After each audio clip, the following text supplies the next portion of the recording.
किसानों के हमदर्द बनते सभी हैं, बेटियों को बचाएंगे करते हैं वादा, मगर अब तलक क्यों ये हालत न सुधरी, जुल्मों सितम क्यों हुआ और ज्यादा। जनता अपनी उलझन अब किसको बताए, जनता के सेवक ही बन बैठे दादा। कुछ नेता धन बलियों को क्या ही कहूं मैं, गंदे से गंदा है इनका इरादा।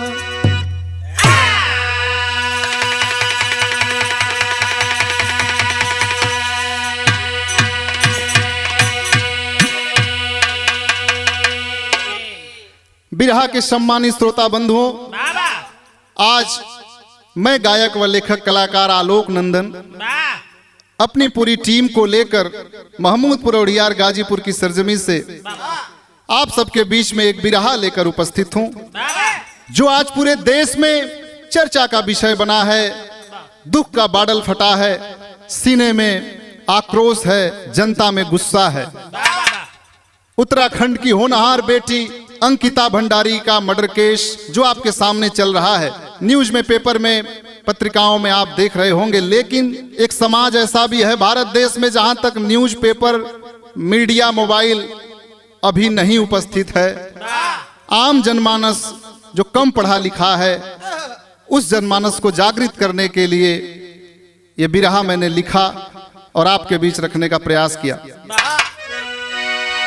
एक गरीब सपना सजाता है मास्टर। एक गरीब की बेटी पढ़ती है, परदेश जाना चाहती है, कमाना चाहती है, सपनों को पूरा करना चाहती है। लेकिन कुछ नेता, कुछ धन पशु, कुछ गुंडे, कुछ अपराधी प्रवृत्ति के लोग भी इसी देश में रहते हैं, जो हम गरीबों को कीड़े मकोड़े की भांति समझते हैं। क्या भावना है उनकी राम जाने।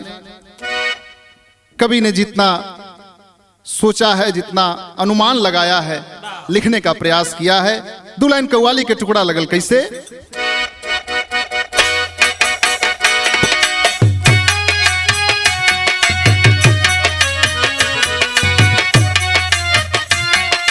क्या बात है। वह कव्वाली बा कि पिया जिसको, अरे खुदा जिसको, हाँ हाँ पिया जिसको चाहे, सुहागन वही है। क्या बात है।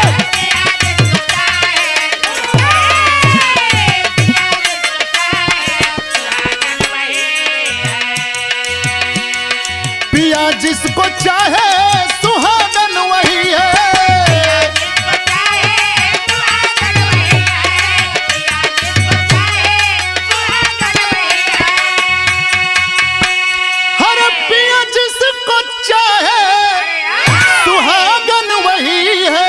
सुहागन वही है।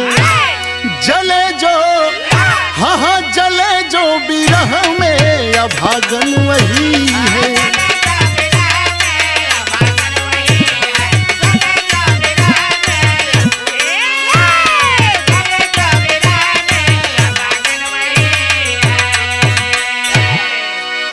कवि ने इशारा किया है, लेकिन बिरहा के भाव में क्या लिखा है। अरे कानून के ही सामने जल्लाद पल रहे हैं।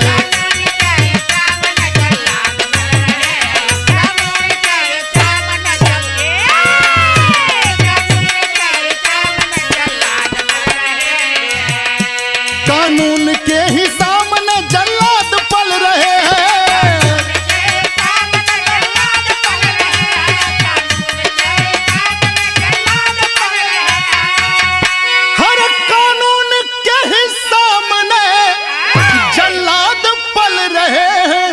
जल्लाद पल रहे हैं। और क्या हो रहा है इस देश में। जल्लाद जो है कानून के सामने ही पल रहे हैं, बढ़ रहे हैं। और केस मुकदमा कहाँ जा रहा है पता है? कभी ने भाव लिया है क्या? अरे केस और हाँ हाँ केस और मुकदमे दिलों में चल रहे हैं।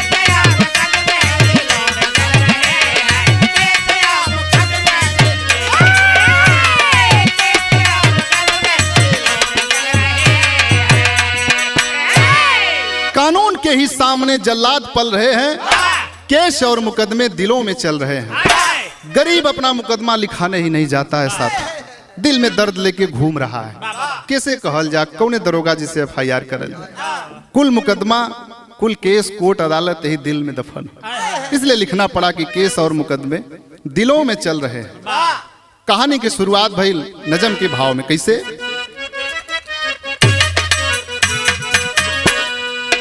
उत्तराखंड के ऋषिकेश की कहानी है, धरा जहां की देवताओं की निशानी है। वीरेंद्र भंडारी जी गरीब एक किसान सही, एक ही बेटी एक बेटा नौजवान सही। बेटा दिल्ली में प्राइवेट जॉब करता था, घर चलाने के लिए पैसे कम पड़ता था। बेटी अंकिता ने मन में तब विचार किया, बेटी अंकिता ने मन में तब विचार किया, नौकरी करने हेतु खुद को तैयार किया।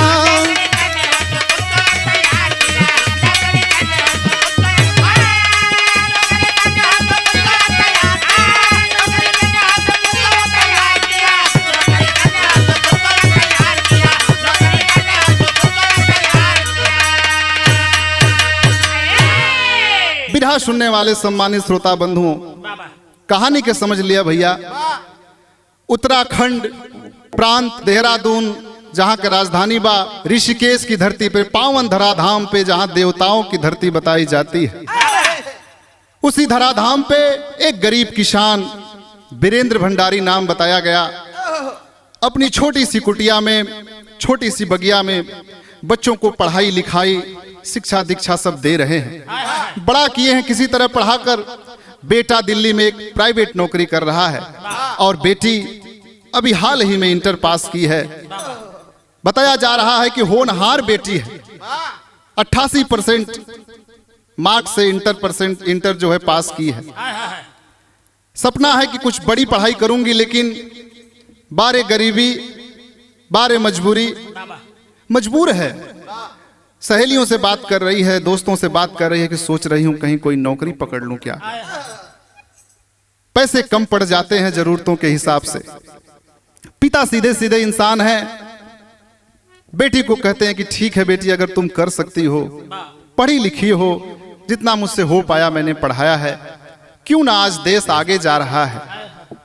लोगों की सोच बदल रही है। बारे गरीब किसान की सोच, बारे उस पिता का कलेजा अपनी बेटी को अनुमति देते हैं कि ठीक है तुम नौकरी तलाश करो और देखो संभव हो तो कहीं पकड़ लो, कोई दिक्कत नहीं। अंकिता मन ही मन बड़े उल्लास में है, सपने सजा रही है और करती क्या है मास्टर, बिरहा में धुन निकल। कैसे?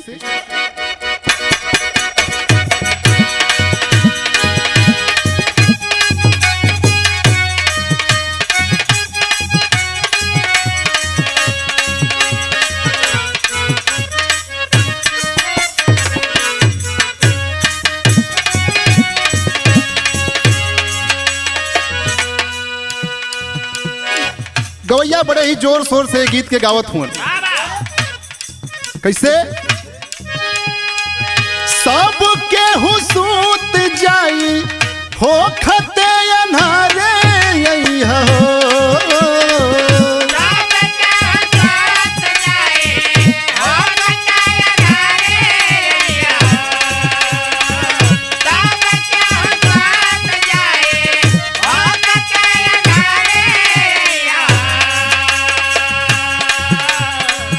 अपना दिल जनिया के तू मन भर निहारे यही हो।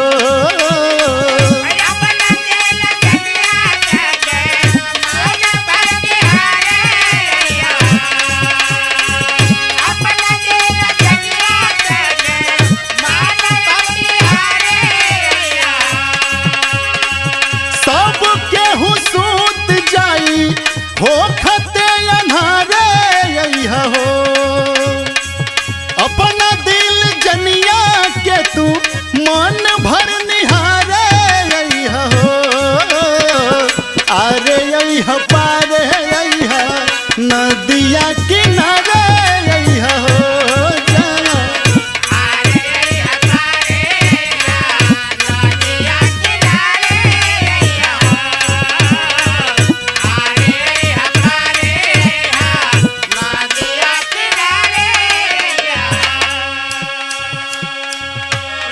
लेकिन बिरहा के भाव में कवि के लिखे के पड़ल का,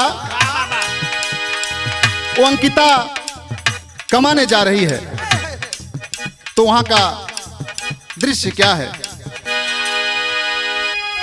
कि मन में विश्वास लेके अंकिता कमाए चलली हो।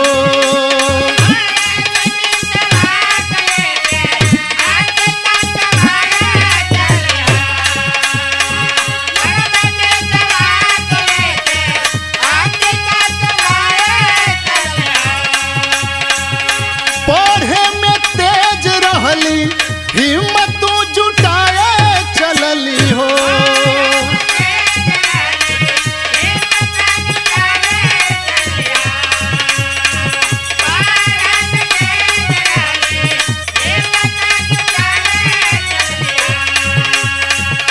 पढ़े में तेज रहली हिम्मत जुटाए चलली हो।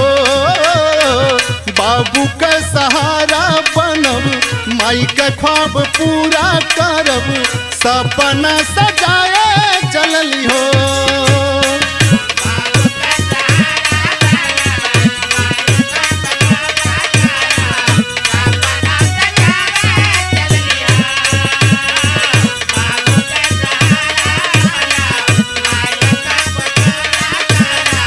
सपना सजाए चलली हो। मन में सोच रही है अंकिता बाबू का सपना पूरा हो जाए, माई का हर सपना पूरा कर दे, पैसा पाई हर दुख दूर करब धीरे धीरे। नौकरी की तलाश कर रही है, इंटरव्यू दे रही है, परीक्षा दे रही है, कंपनियों के पास जाकर तलाश करते करते एक जगह पहुंचती है। क्या होता है वहां पे, होटल में पा गईली बेटी नौकरिया।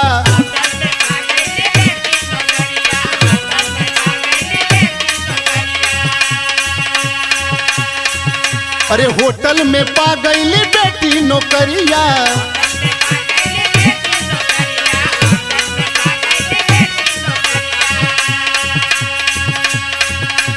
धीरे धीरे उहवा कलहली खबरिया।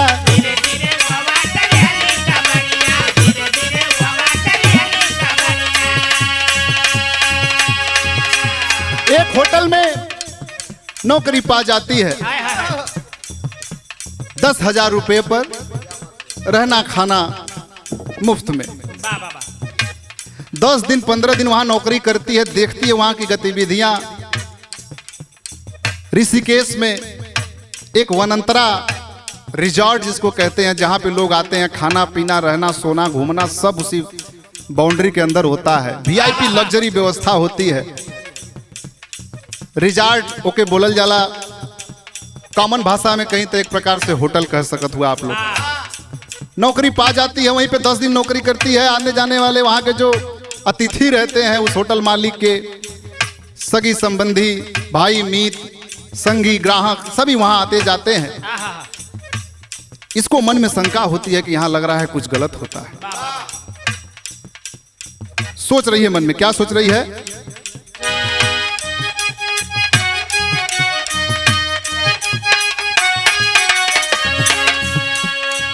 कामई हम गड़बड़ होला, कामई हम गड़बड़ होला, पता ही लगाए चलली हो।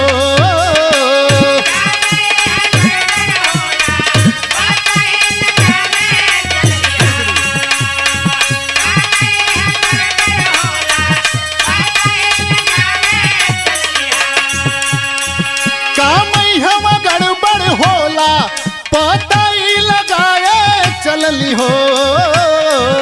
व्हाट्सएप पे रात्रि के अपना एगो साथी के बतिया कुल बताए चलली हो।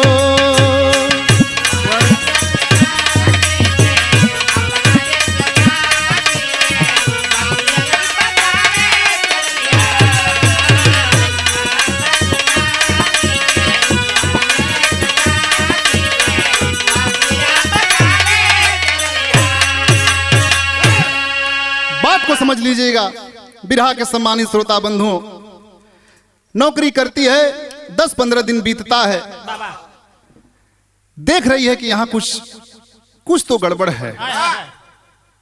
लड़कियां आ रही है, रात को जा रही हैं, दूसरे के कमरे में जाना मना है, लोग शराब पी रहे हैं, आवश्यकता से अधिक शराब पी रहे हैं, बिना टाइम के लोग हल्ला कर रहे हैं, शोर कर रहे हैं, कोई कुछ बोल नहीं रहा है, कोई कर्मचारी की हिम्मत नहीं है कि कोई बोले। क्यों? क्योंकि वो रिजॉर्ट जो होटल जो था वो भारतीय जनता पार्टी के एक मंत्री जी के बेटे का होटल था। जब ये जानती है कि ये भारतीय जनता पार्टी के उत्तराखंड के मंत्री रहे, उनके बेटे पुलकित आर्य जो मालिक था उसका, पुलकित आर्य का होटल है, बड़े लोग हैं, कुछ भी हो सकता है, मैं खतरे में आ जाऊंगी, डर रही है, बता नहीं रही है, लेकिन अपने एक मित्र से थोड़ा बहुत कुछ बताई है। वो कहां पे? व्हाट्सएप पे। अब मन ही मन लाचार है कि मम्मी से बताएं कि ना बताएं, पापा से बताएं कि ना बताएं।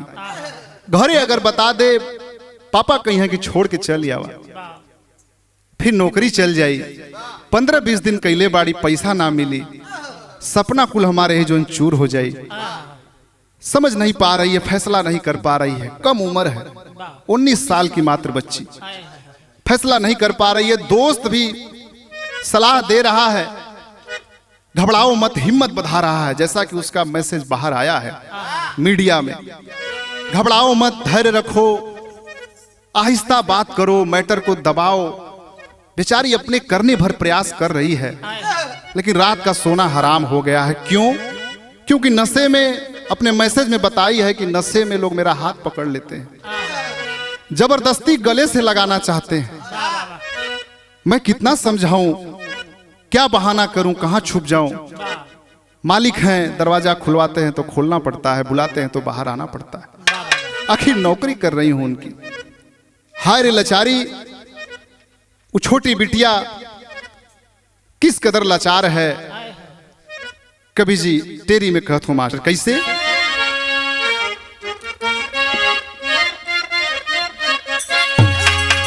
अरे लाचारी किससे कहती बिटिया, अरे लाचारी किससे कहती, हो लाचारी किससे कहती बिटिया, जब नेता के घर में पाप बा इतना भारी, अरे हो भारी, अरे हो भारी।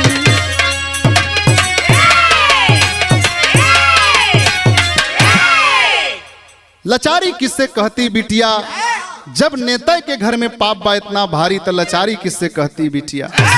डर रही है, सोच रही है, किससे कहूं, क्या कहूं, लाचार है।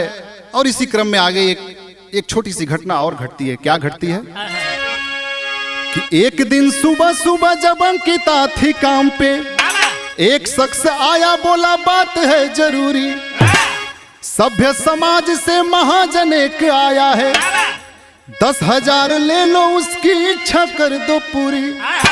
कह रहा है कि सोमवार को, इसी 19 अगस्त 18 अगस्त को लगभग वो ज्वाइन की थी 2022, और सितंबर महीने में, अभी 1 महीना पूरा भी नहीं हुआ था, ये सब होने लगा।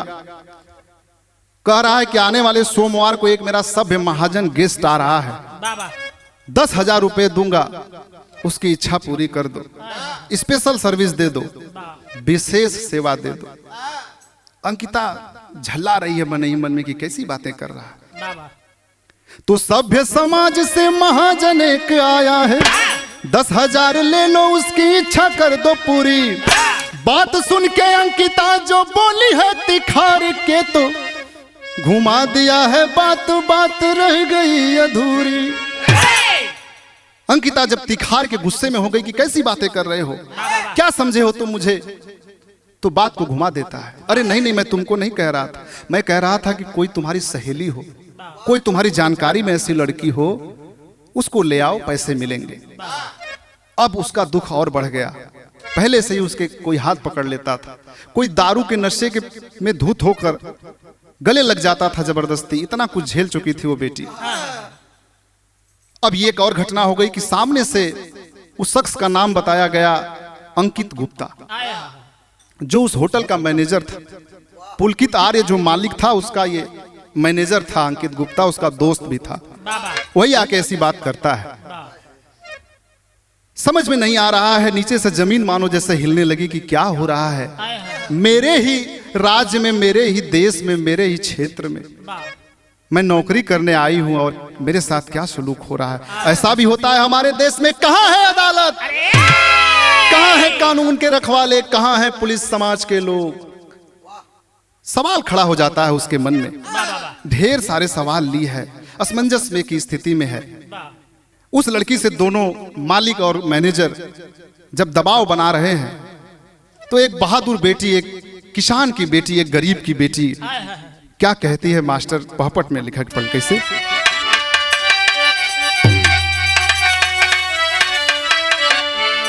अरे गुस्से में बोली अंकिता, तही छनावा तनावा बेचबना।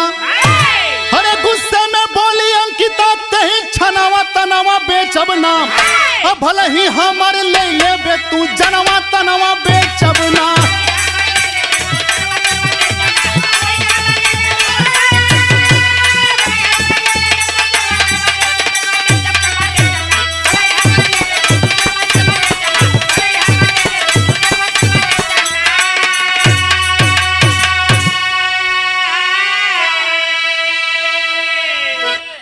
झटक देती है अंकिता, गुस्से में लाल हो जाती है, कहती है कि तुम्हें क्या लग रहा है मैं गरीब हूं इसलिए बिक जाऊंगी? कदापि नहीं होगा ऐसा। और कहती है, क्या कहती है? अरे भले ही हम गरीब का बेटी, भले ही कम कमाई बहो, केतनो तू बतियोई बे तोहरे बतिया में न आई बहो। कह रही है कि मैं गरीब हूं, मान रही हूं, कितना बतियाओगे तुम, कितना मुझे घुमाओगे। अपने उसी कमरे में झगड़ा कर लेती है दोनों से, गुस्सा हो जाती है। जब झगड़ा कर लेती है, एक बेटी गुस्से में होती है तो कहती क्या है आगे? अरे बाबू से जाके कहबा कुल कहनावा तनावा बेचबना। अब भले ही हमर ले ले तू जनवा तनावा बेचबना।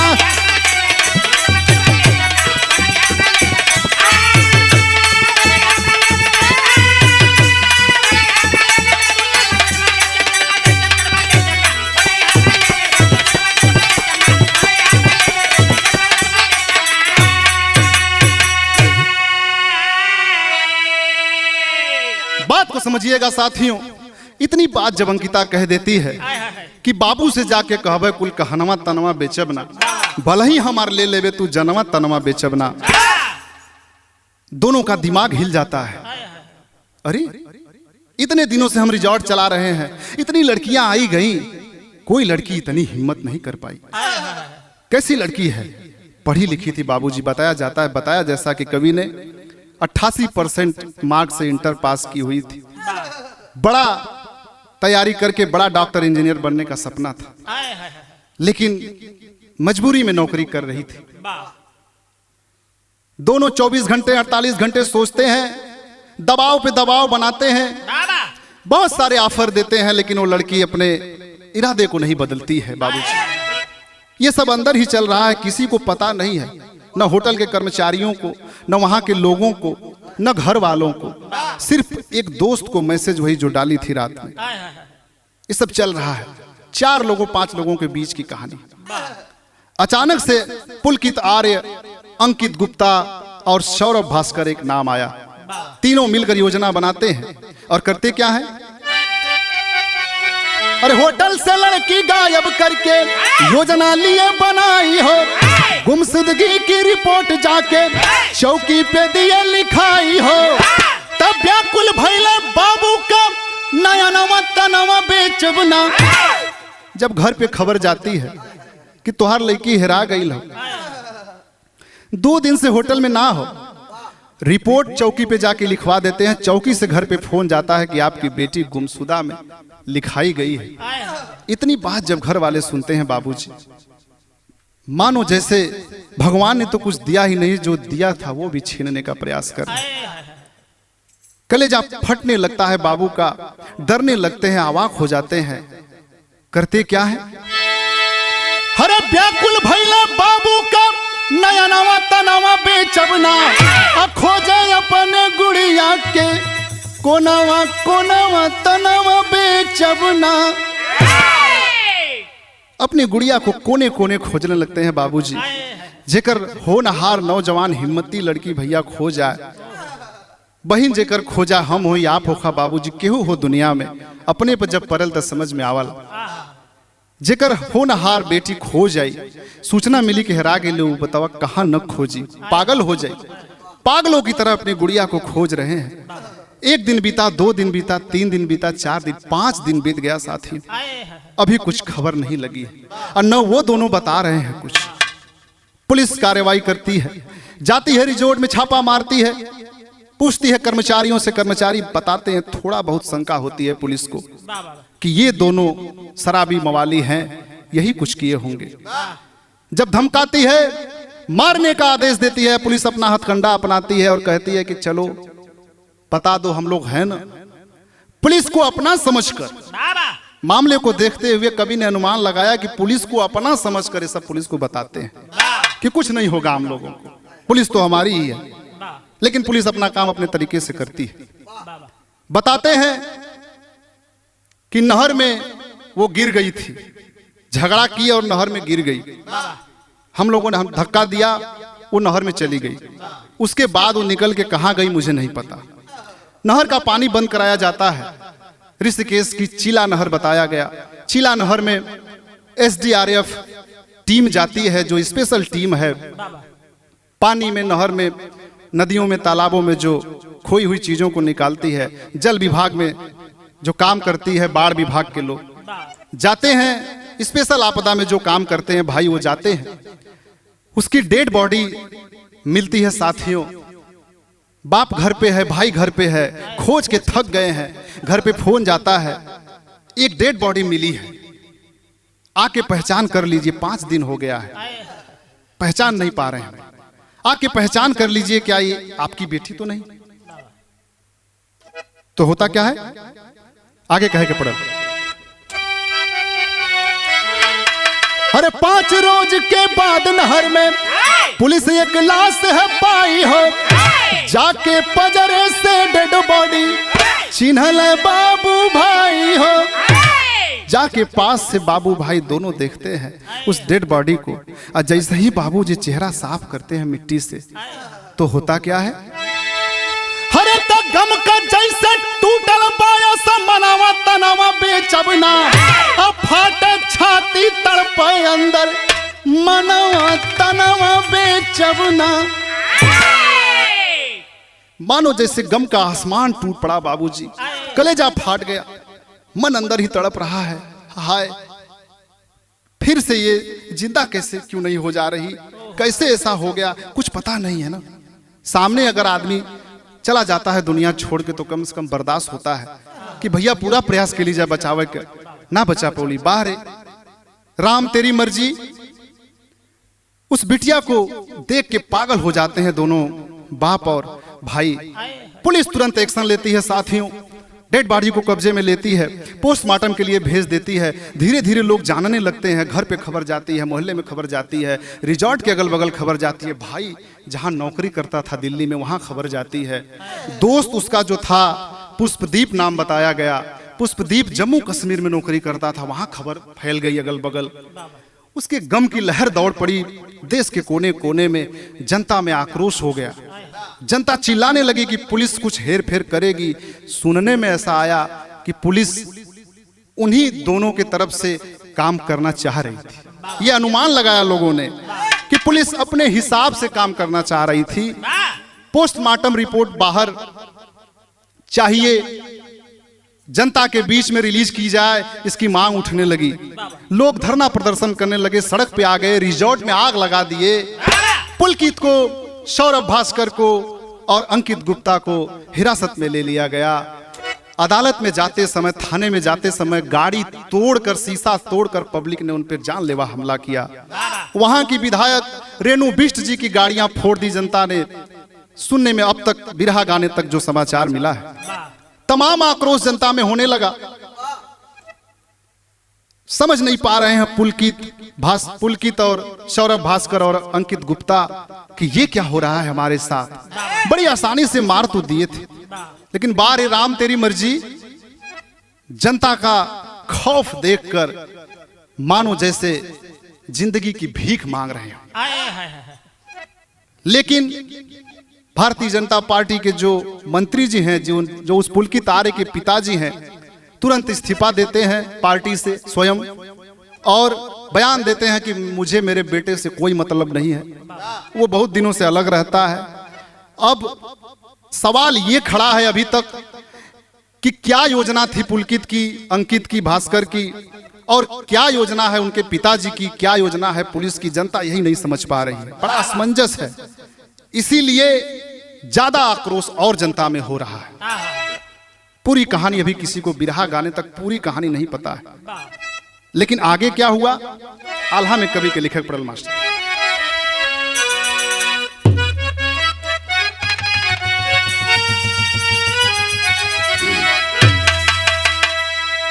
अरे अखियां कयान हर भले हो वही शरीरिया भैया, हवस का अंधा नहीं हो पावे भाई।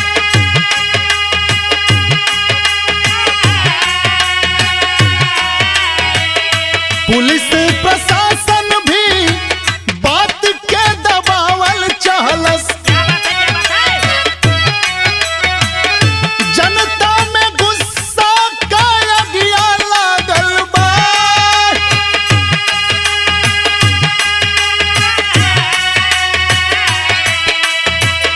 पोस्टमार्टम में काबा पुलिस ना बतावे केहू के, कहे कि एसआईटी के जांच सौंपल बा।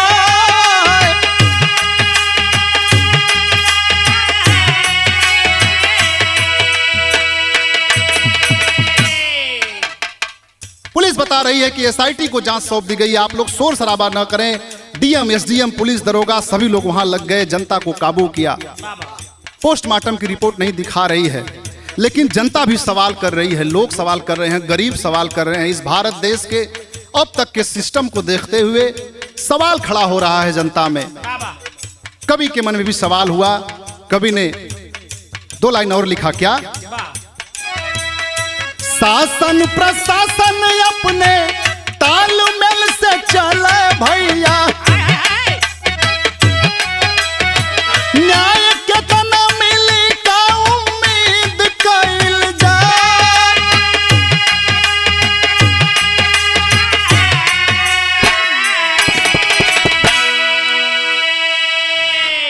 कवि ने एक सवालिया निशान खड़ा किया आखिरी लाइन में कि शासन प्रशासन अपने तालमेल से चले भैया, कितना न्याय मिली का उम्मीद कइल जाए। जनता के मन में भी सवाल है, गरीबों के मन में सवाल है कि तमाम ऐसी घटनाएं इस देश में हो रही है। किसी किसी केस में सजा हो जा रही है, किसी किसी केस में नहीं हो रही है। कहीं कहीं पे पुलिस पे सवाल खड़ा हो जा रहा है और मुकदमा 4 साल, 10 साल, 5 साल चल रहा है। तो जनता में आक्रोश है, गुस्सा है, और जनता इसी सवाल को लेके बस घर नहीं लौट रही है, न लौटना चाहती है, न भर पेट खा पा रही है, न सो पा रही, न घर के लोग जी पा रहे हैं, तड़प रहे हैं। पता नहीं मेरी बेटी के साथ और क्या क्या किया था। सवाल मन में ये है, वो कौन गेस्ट था आने वाला जिसके लिए वो 10,000 रुपए देकर मेरी बेटी को उसके सामने ले जाना चाहता था? वो कौन उसका मेहमान था? वो रिजॉर्ट तुरंत गिरवा दिया गया, बुलडोजर चलवा दिया गया वहां के नेताजी के द्वारा। और वहां के एसडीएम साहब ये बयान देते हैं न्यूज रिपोर्टिंग टीम को कि कानून की तरफ से ये बुलडोजर नहीं चला है। एक तरफ कानून ये कह रहा है कि बुलडोजर हम लोगों की तरफ से नहीं चला है, दूसरी तरफ नेताजी कह रहे हैं कि कार्रवाई करते हुए मंत्री जी, वहां के मुख्यमंत्री जी कार्रवाई करते हुए बुलडोजर चलवा दिया गया है। वो अवैध निर्माण किया गया था रिजॉर्ट होटल का। सवाल ये खड़ा होता है कि यदि रिजॉर्ट होटल अवैध बना था तो अब तक क्यों नहीं गिरा, कैसे बन गया? भगवान की भूमि पर भाजपा की सरकार में जिसकी बड़ी ही तारीफ की जाती है कि भ्रष्टाचार मुक्त करेगी ये सरकार, वहीं के मंत्री के बेटे द्वारा ऐसा होटल खड़ा है जो खुद ही वहां के मुख्यमंत्री द्वारा अवैध बताया जा रहा है। सवाल कभी ये करता है कि कब तक गरीबों की बेटी को ऐसे ही जान देनी पड़ेगी एक एक अपराधियों को पकड़ने के लिए? क्या एक गरीब की बेटी मरेगी तभी अपराधी बाहर आएंगे? कितने अंकिता को मारेंगे आप तब जाके कितने पुलकित बाहर आएंगे? पता नहीं कितने ऐसे ही पुलकित आ रहे और भी होटल चला रहे हैं और भी अवैध निर्माण हुआ है। सरकार से बस यही अपील है, यही मांग है कवि की इस बिरहा के माध्यम से कि और बेटियों को न मरना पड़े, बिना बेटियों को मारे आप अपनी कार्रवाई करिए और ऐसे जितने भी पुलकितार जैसे भ्रष्टाचारी अपराधी इस देश में हैं उनको बाहर लाइए, पकड़िए, सजा दीजिए, देश की जनता का विश्वास जीतिए, कानून पे लोगों का भरोसा बढ़े। नहीं तो क्या हो सकता है, कवि ने आखिरी भाव में लिखा है मास्टर।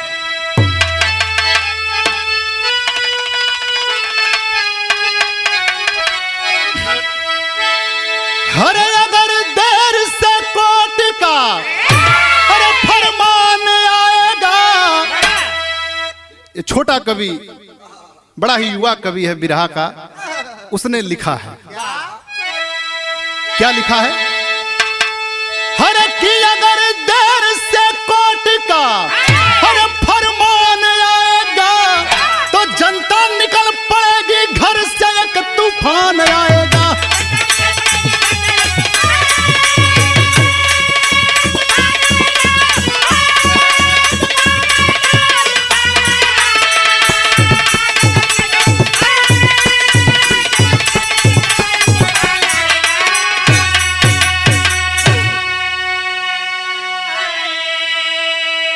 बदलाव करो कानून में, जनता कह रही है, कवि कह रहा है कि बदलाव करो कानून में, चाहे सख्त करो सुनवाई, भ्रष्टाचार को खत्म करो, कोई भी जुगत लगाई। भ्रष्टाचार को खत्म करो, कानून में चाहे बदलाव करो, चाहे कोई सख्त सुनवाई करो। संविधान तुम्हारे हाथ में है, देश तुम्हारे हाथ में है, सरकार तुम्हारे हाथ में है। कुछ भी करो, कोई उपाय लगाओ, अब ये और नहीं चलेगा इस देश में। कवि ये कह रहा है, एक प्रकार से कवि की ये हुंकार भी है, कवि का ये आक्रोश भी है, और एक प्रकार से सरकार को कवि की ये सलाह भी है, वरना ऐसा हो सकता है। तो बदलाव करो कानून में, चाहे सख्त करो सुनवाई, भ्रष्टाचार को खत्म करो, कोई भी जुगत लगाई, वरना न्यायालय में एक दिन हिंदुस्तान आएगा, जनता निकल पड़ेगी घर से, एक तूफान आए।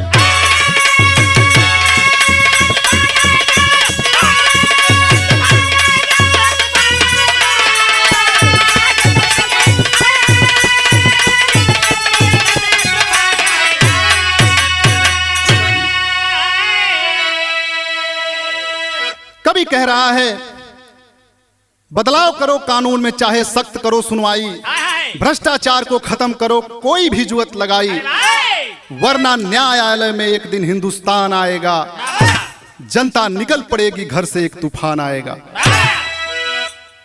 और एक लाइन कवि कह रहा है, क्या? हरे कब तक देंगी जान बहू बेटी इस देश में, और कब तक छुपा रहेगा रावण साधु के भेष में।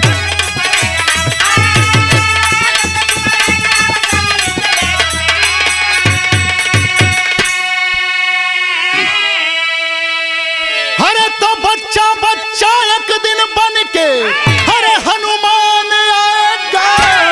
कह रहा है कि कब तक बहू बेटी देंगी जान इस देश में, कब तक छुपा रहेगा रावण साधु के भेष में। एक कवि की अपनी मन की लाइन है। बिरहा का एक कवि लिखता है, बच्चा बच्चा एक दिन बन के हनुमान आएगा। अगर तुम रावण को नहीं पकड़ पाओगे तो हर बच्चा इस देश का एक दिन हनुमान बनेगा। इससे पहले कि वो दिन आए सजग हो जाओ और कार्रवाई शुरू करो। तो कह रहा है कि अरे बच्चा बच्चा एक दिन बन के अरे हनुमान आएगा तो जनता निकल पड़ेगी घर से, एक तूफान आए।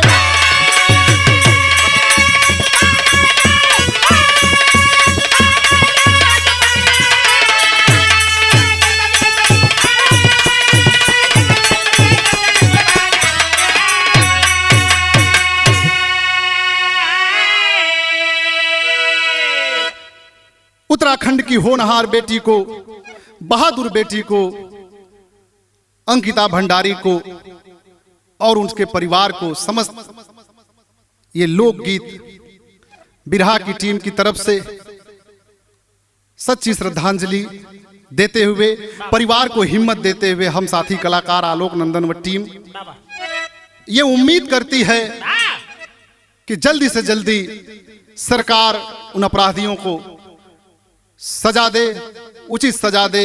न्यायालय की जो भी विधि हो, विधान हो, साफ साफ दूध का दूध, पानी का पानी करे, वरना कुछ भी हो सकता है। हम जैसे कवियों की जब अंतरात्मा हिल सकती है तो इस देश की जनता कतई आपको बर्दाश्त नहीं करेगी। आगे देखना यह होगा, सितंबर 26 तारीख 2022 तक अभी यही हुआ है कि एसआईटी को जांच सौंपी गई है, कार्रवाई हो रही है। जनता अभी भी आक्रोश में है, गुस्से में है, इंतजार कर रही है। धीरे धीरे एक एक राज खुल रहा है। एक स्टाफ ने, उसी होटल में पहले काम करने वाली एक लड़की ने यह बताया कि मेरे साथ भी बदतमीजी करते थे सब, इसीलिए मैंने 1 महीना पहले नौकरी छोड़ दी वहां से। तमाम ऐसे अपराध निकल के बाहर आ रहे हैं उस पुलकित आर्य के, सौरभ भास्कर और अंकित गुप्ता के। अब देखते हैं साथियों की और कौन कौन उसमें दोषी है, कौन कौन उसके पीछे है। पुलिस ये पता लगाए और जनता तक भेजे। आम जनमानस के सेवा में बिरहा समर्पित थी, समाप्त हुई। गुरु घराने का परिचय। तो गुरु बिहारी गुरु गणेश है नंदन हरि की माया, राम धारी राम देव चंद्रिका, हरे जैसा कोई ना आया।